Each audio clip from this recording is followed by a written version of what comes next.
Мне говорят, так не надо писать. Пиши так, как все пишут, что малочисленные народы царской окраины до революции не имели никакой культуры, они были обречены на вымирание, а культуру, письменность и так далее, литературу получили они из рук советской власти. Мен алдымда, сол рукописті алдымда Ленинградқа бардым. Академик Жирмунский. Мен айттым, Виктор Максимович, у нас в Черкеске создается вот такая ситуация. Мен қайтып етпе керек мен. На бар затты жоқ деп язбаға керек мен. Ол трубкасын алды да басқа Кононов деп академик. Председатель Советского комитета тюркологов. Академик Кононов. И айтады, менде сөйлі сыйлы қонақ олтыр дейді. Черкескеден келген. Өзін оғай. Өзін оғайман дейді. Сен соны дейді.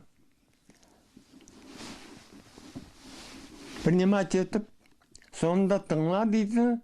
И анна соң екеуміз расармыз да қайтып бөләғын и так далее. Мен со Кононовқа бардым. Онымен да сөйледім.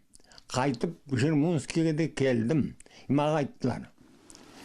4 айдан Всесоюзный научный тюркологический конференция бөлек.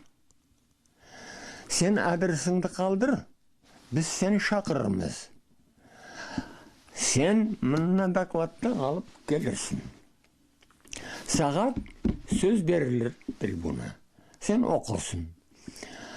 Материалы, прозвучавшие там, они будут отдельной книгой опубликованы.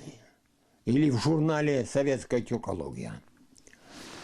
И вот ваш будет ответ тем, которые отрицают вашу древнюю культуру. А в дальнейшем предлагаем держать тесную связь с нами. Мен бек қуанып сүйеніп қайттым оннан.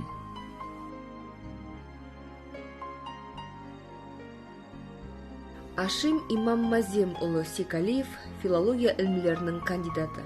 Қарашай-Шеркеш һәм Дағыстан республикаларының ілмісінің сыйлы құлықшысы. Россия Федерациясының Язушылар Союзының ағзасы. 14 ілмілік кітаплардың, 100-ге юқ ілмілік мақалаларының авторы болады. Көплеген ізлеу тергеу істерінің тамамында Ашим Секалиев 20-дан артық батыр ерларды yazып алады. Оның йыйған халық шығармаларының ішінде 10 сүйеу дестанлары бар. Олардың көбісі мұнан алдын ілімі дүниясына белгісіз еді.